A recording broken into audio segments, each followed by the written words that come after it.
Dr. Halkitis, the significance of this law, tell me what it means in your view to take away the stigma of HIV and AIDS.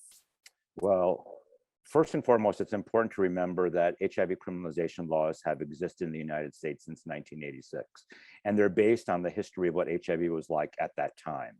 So despite the fact that we've made medical advances over the last 40 years, despite the fact that somebody who is HIV positive cannot transmit the virus if they're being treated effectively, these laws have remained on the books. What the laws do at this point is nothing but stigmatize and treat people with HIV as vectors of disease.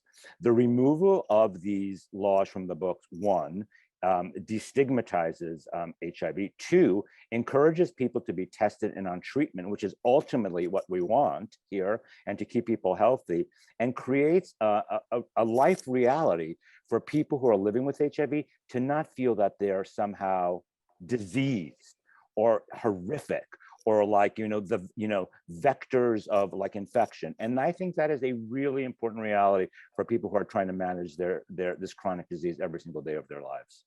From a bigger picture perspective, what is the danger from a public health standpoint when we see any disease, virus, illness stigmatized? So the problem with the laws as they're written right now are as follows.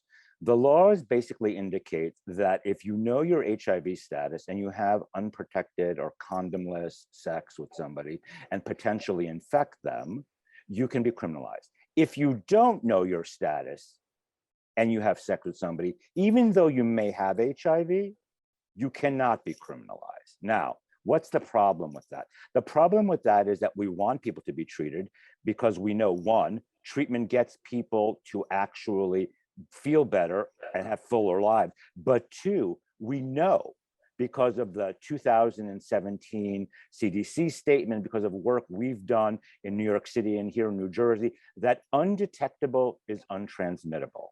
And what does that mean? That means that somebody who is HIV positive, who knows their status, who is on treatment and suppresses their virus, cannot transmit the virus to their sexual partners. So if you have laws on the books that make people punish people who know their status, right? You're going to undermine our efforts to get people tested and on treatment and healthy.